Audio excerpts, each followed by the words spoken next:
هردع أما بدافور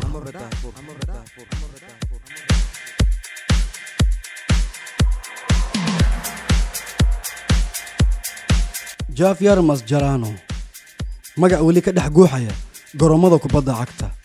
asagoo matalaya gees aan marnaba jilcin waa ciyaaryahan reer Argentina ah oo aan lagu caburin goolal ama xirfad cajiib ah balse lagu xasuusto qalbi adeeg dagaal aan joogsi lahayn iyo hoggaan aan la dafiri karin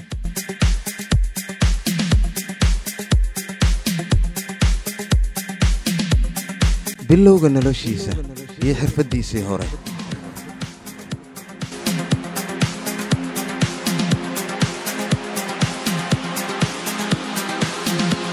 Mascherano wuxuu ku dhashay San Lorenzo, Argentina, 8 June 1984. Laga soo bilaabay yaraantiisii wuxuu ahaa wiil ku walan kubadda cagta, balse had iyo jeer si gaar ah ugu duwanaa saaxiibadiisa.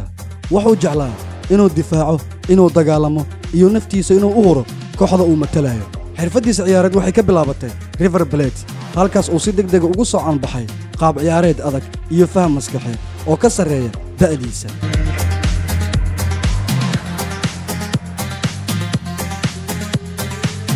socdaalkii Yurub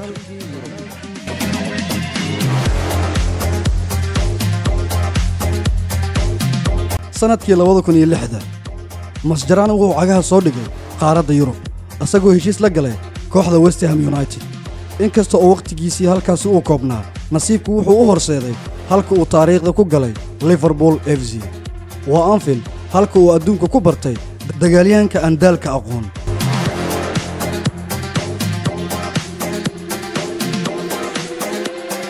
ليفربول wadnaha garoonka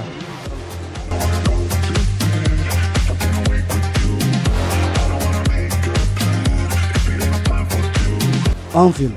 waa goobtii Mascherano uu ku muujiyay shakhsiyadiisa ciyaareed ee dhabta ah asagoo garab ka helaya Steven Gerrard iyo Xavi Alonso wuxuu bartamaha garoonka u bedelay goob dagaal oo dhab ah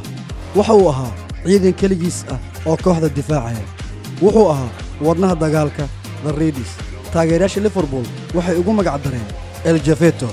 oo macnaheedu yahay hogaamiyaha yar balse garoonka dhexdiisa wuxuu ku ahaa nin weyn oo aan la dhaafi karin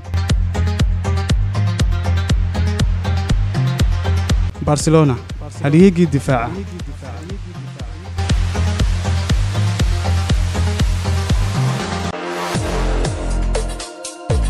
sanadkii 2010 Mascherano wuxuu u wareegay kooxda Barcelona markii hore wuxuu u yimid inuu noqdo qad dhexe balse si cajiib ah ayuu ula qabsaday booska daafaca dhexe wuxuu noqday tiir muhiim ah oo ka mid ah kooxdii Pep Guardiola asagoo si aan dal lahayn u difaacay Lionel Messi iyo halyeeyada kale ee kooxda muddo 8 sano ah wuxuu la qaaday koobab fara badan oo ay ku jiraan Champions League, La Liga iyo koobka adduunka ee kooxaha haddii Barcelona ay ahayd muusig sixir ah Mascherano wuxuu ahaa laxankii hoose ee ilaalinayay nidaamka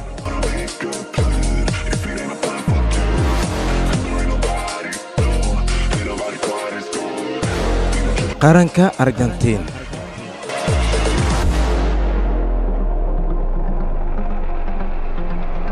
Mascherano wuxuu u saftay xulka Argentina in ka badan 140 jeer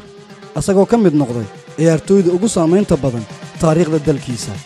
asagoo garab socday Lionel Messi wuxuu ahaa udub dhaxadkii xulka qaranka ee gaaray finaalkii koobka adduunka 2014 qof walba wuxuu xasuustaa badbaadintii uu sameeyay asagoo ku cararay Arjen Robben intii lagu guda jiray ciyaartii Holland daqiiqad muujisay waddaniyad iyo nafurid aan la soo koobi karin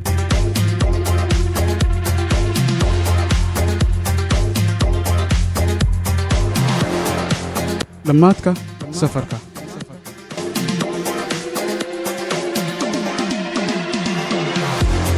markii uu kubadda cagta ka fariistay Mascherano ma noqon mid iska libdhiya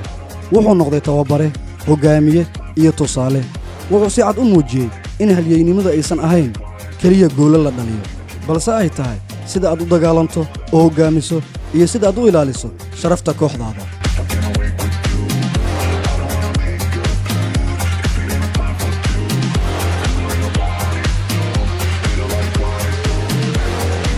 gunaanad